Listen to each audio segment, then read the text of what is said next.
ನೋಡ ನೋಡ ಎಷ್ಟು ಚಂದ ಅಲ್ಲ. ಏನಪ್ಪ ಇವತ್ತು ವಿಶೇಷ, ಯಾವತ್ತೂ ಇಲ್ಲದೆ ಇರೋ ಇವತ್ತು ಕಾಣಿಸ್ಕೊಂಬಿಟ್ಟ ಅಂದ್ಕೊಬೇಡಿ. ನನ್ನ ಒಂದು ಸಣ್ಣ ಪ್ರಯತ್ನ.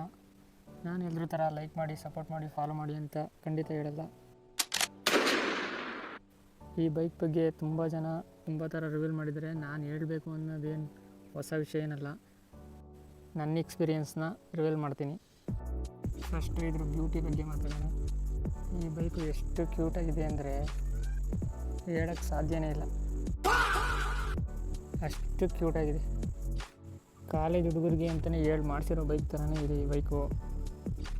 ಈ ಬೈಕಿಗೆ 2.5 ಲಕ್ಷ ಏನು ಕೊಡಬೇಕಪ್ಪ ಅಂದರೆ ಅದ್ರ ಲುಕ್ಕಿಗೆ ಕೊಡಬೇಕು ಗುರು.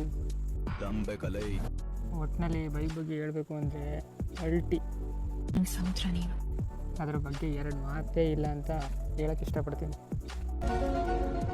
ನನ್ನ ಪ್ರಕಾರ ಒಂದು 20-25 ವರ್ಷದ ಒಳಗಡೆ ಈ ಬೈಕ್ನ ತಗೊಂಡ್ಬಿಟ್ರೆ ಚೆನ್ನಾಗಿ ಎಂಜಾಯ್ ಮಾಡ್ಬಾರ್ದು. ಆಮೇಲೆ ಒಂದು ಒಳ್ಳೆ ಸೂಪರ್ ಬೈಕ್ ತಗೊಬೋದು ಅಂತ ನನ್ನ ಅನಿಸಿಕೆ.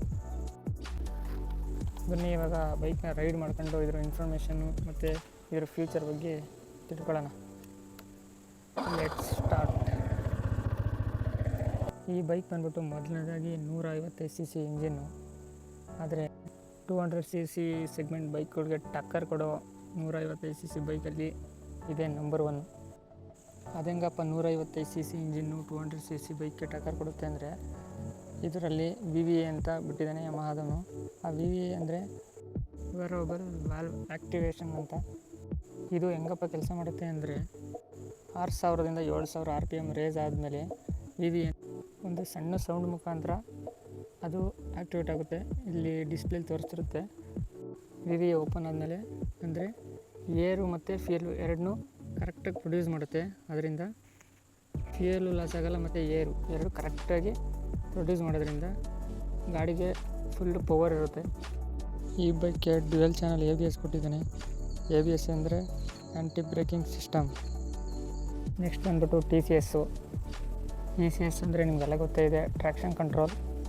ಮತ್ತು ಇದರಲ್ಲಿ ಡಿಜಿಟಲ್ ಸ್ಪೀಡೋಮೀಟ್ರ್ ಕೊಟ್ಟಿದ್ದಾನೆ. ಆ ಸ್ಪೀಡೋಮೀಟ್ರಿಗೆ ಬ್ರೈಟ್ನೆಸ್ನ ಜಾಸ್ತಿನಾದರೂ ಮಾಡ್ಕೊಬೋದು, ಕಡಿಮೆನಾದರೂ ಮಾಡ್ಕೊಬೋದು, ಆ ಥರ ಸಿಸ್ಟಮ್ ಕೊಟ್ಟಿದ್ದಾನೆ.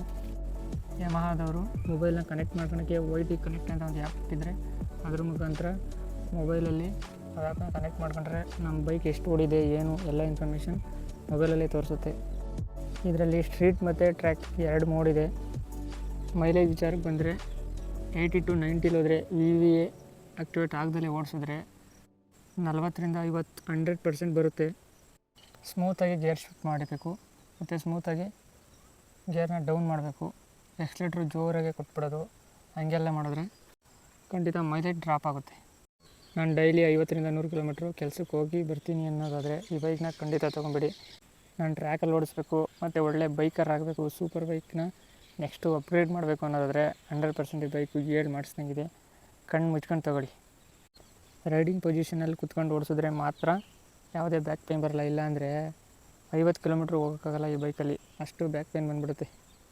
ಒಂದೇನು ಗೊತ್ತಾ, ಇರೋದು ಹೇಳ್ತೀನಿ, ಅವ್ರ ಮನಸ್ಸಿಗೆ ಯಾವ ಬ್ಯಾಕ್ ಪೇನು ನಮಗೆ ಲೆಕ್ಕ ಇಲ್ಲ, ಈ ಬೈಕ್ ನನಗಿಷ್ಟ ತಗೊಳ್ಳೇಬೇಕು ಅಂತ ಫಿಕ್ಸ್ ಆದರೆ ಅದು ಯಾವ ಯೂಟ್ಯೂಬರ್ ಹೇಳಿದ್ರು ಅಷ್ಟೇ, ಯಾವ ದೊಡ್ಡ ವ್ಲಾಗರ್ ಹೇಳಿದ್ರು ಅಷ್ಟೇ, ಅವ್ರು ಮೆಂಟಲಿ ಪ್ರಿಪೇರ್ ಆದರೆ 100% ಈ ಬೈಕ್ ತಗೊತಾರೆ. ಬಟ್ ಹೇಳೋದು ನಮ್ಮ ಎಕ್ಸ್ಪೀರಿಯೆನ್ಸ್ ಹೇಳ್ತೀವಿ ಅಷ್ಟೇ. ಇಲ್ಲೊಂದು ಸಮಸ್ಯೆ ಖಂಡಿತ ಇದೆ. ನಾನಿನ್ನೂ ಕಾಲೇಜ್ ಹುಡುಗ ಮತ್ತು ನನಗೆ ಯಾವುದೇ ಮದುವೆ ಆಗಿಲ್ಲ ಅನ್ನೋದಾದರೆ 100% ತಗೊಂಡು ಎಂಜಾಯ್ ಮಾಡಿ. ಏಜ್ ಇದ್ದಾಗ ಖಂಡಿತ ಎಂಜಾಯ್ ಮಾಡ್ಬೋದು, ಆಮೇಲಂತೂ ಫ್ಯಾಮಿಲಿಗಂತೂ ಖಂಡಿತ ಆಗಲ್ಲ. ಪಿಲಿಯನ್ ಸೀಟು ತುಂಬ ಅಂದರೆ ತುಂಬ ಚಿಕ್ಕದು, ಅದರಿಂದ ನೋಡಿ ಯೋಚನೆ ಮಾಡಿ ತಗೊಳ್ಳಿ. ನೀವೇನಾದರೂ ಬೈಕ್ನ ರೈಡಿಗೆ ತಗೊಂಡು ಹೋಗ್ತೀರಾ ಅಂದರೆ 10 ಕಿಲೋಮೀಟ್ರ್ ಆಗಲಿ 1000 ಕಿಲೋಮೀಟ್ರ್ ಆಗಲಿ ಹೆಲ್ಮೆಟ್ ಕಂಪಲ್ಸರಿಗೆ ಹಾಕಿ. ಪೊಲೀಸವ್ರಿಗಂತೂ ಖಂಡಿತ ಎದುರುಗಡೆ, ನಿಮ್ಮ ಪ್ರಾಣ ನಿಮ್ಮ ಕೈಲಿದೆ, ಸೇಫಾಗಿ ರೈಡ್ ಮಾಡಿ. ಎಲ್ರಿಗೂ ಒಳ್ಳೆಯದಾಗಲಿ. Bye guys.